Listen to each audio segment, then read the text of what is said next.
इसी सब में शाम हो जाती है। सोनाली बेटा, अब तुम चिंता मत करना, अब कोई रिश्तेदार नहीं आएगा। जाओ तुम अंदर जाकर आराम करो। सबसे मिलते जुलते तो तुम थक गई होगी ना? नहीं नहीं माँ जी, वो आज इतने काम में मैं सुबह मंदिर ही नहीं जा पाई थी, तो अभी जरा मंदिर होकर आती हूँ, फिर आराम कर लूंगी ना। मंदिर जाने के नाम पर सोनाली की सास एकदम से परेशान हो जाती है।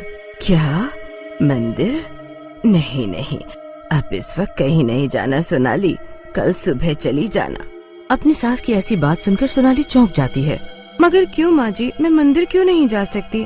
अभी बहुत रात भी तो नहीं हुई है ना।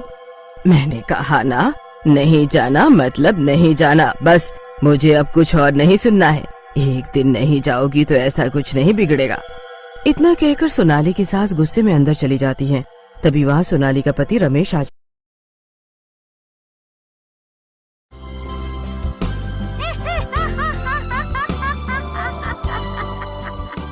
एक बार की बात है, रोहन और सुमन की नई नई शादी होती है।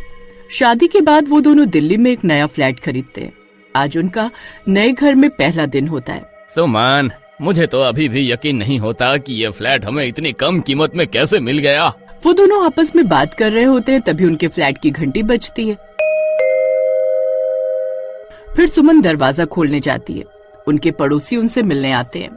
जी नमस्ते, हम सब आपके पड़ोसी हैं। हमें पता चला जी आप आज ही यहाँ शिफ्ट हुए, तो सोचा आपसे एक बार मिल लाते हैं। हाँ जी, आइए ना। आप लोग बाहर क्यों खड़े हैं, अंदर आइए ना। फिर वो लोग घर के अंदर आते हैं। हमें आपसे एक जरूरी बात करनी थी। जी बताइए ना। हो सकता है आप मेरी बात पर यकीन न करें, लेकिन इस बिल्डिंग पर एक 100 साल की बूढ़ी चुड़ैल का साया है। वो चुड़ैल रोज रात को अलग अलग औरतों का भेष बदल कर आती है और सबके दरवाजे खटखटाती है, और जो भी दरवाजा खोलता है वो उससे रोटी और प्याज मांगती है।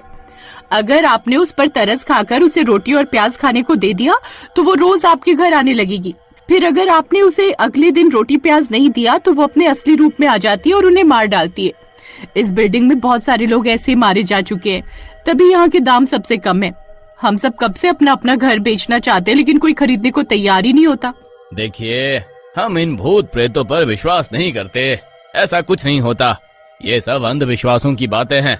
किसी ने जानबूझकर ऐसी अफवाह फैलाई होगी ताकि इस बिल्डिंग के दाम गिर जाए और वो इस मौके का फायदा उठा सके। मुझे पता था कि आप मेरी बातों पर विश्वास नहीं करेंगे, लेकिन आप लोगों ने उस भीख मांगने वाली औरत की शिकायत पुलिस से क्यों नहीं की? हमने पुलिस को इसकी शिकायत की थी। पुलिस ने आसपास की भीख मांगने वाली औरतों को गिरफ्तार भी किया, लेकिन कुछ ही दिनों में उन्हें छोड़ दिया। पुलिस को उनके खिलाफ कोई सबूत ही नहीं मिले। रोहन, मुझे तो बहुत डर लग रहा है, कहीं हमने यहाँ फ्लैट खरीद कर कोई गलती तो नहीं कर दी ना। अरे सुमन, तुम भी ना, कहाँ इन लोगों की बातों पर विश्वास करती हो? अरे कोई गरीब औरत बेचारी भूखी होगी, इसलिए रोटी मांग रही होगी। इन बेवकूफों ने उसे ही चुड़ैल बना दिया है। आप लोग जाइए यहाँ से। फिर वो सब पड़ोसी अपने अपने घर चले जाते हैं। अजी, आज तो हमारा इस घर में पहला दिन है। आज मैं घर में खाना नहीं बनाने वाली, आज हम बाहर से खाना मंगवाएंगे। आप दाल मखनी और पनीर मसाला मंगवा लो, और हाँ, दुकान वाले को कहना कि प्याज और हरी चटनी जरूर भेजेगा।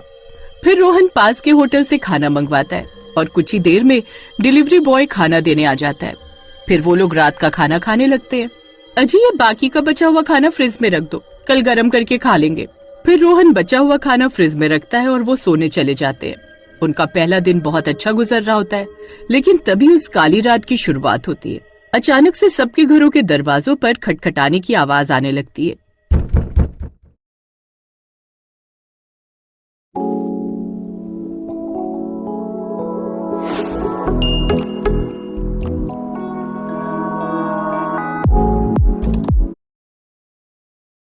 की आवाज आने लगती है।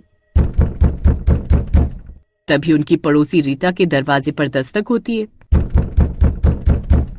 रीता दरवाजे में बने छेद से बाहर देखती है तो एक औरत कटोरा लेकर खड़ी होती है। वो समझ जाती है कि रोटी प्याज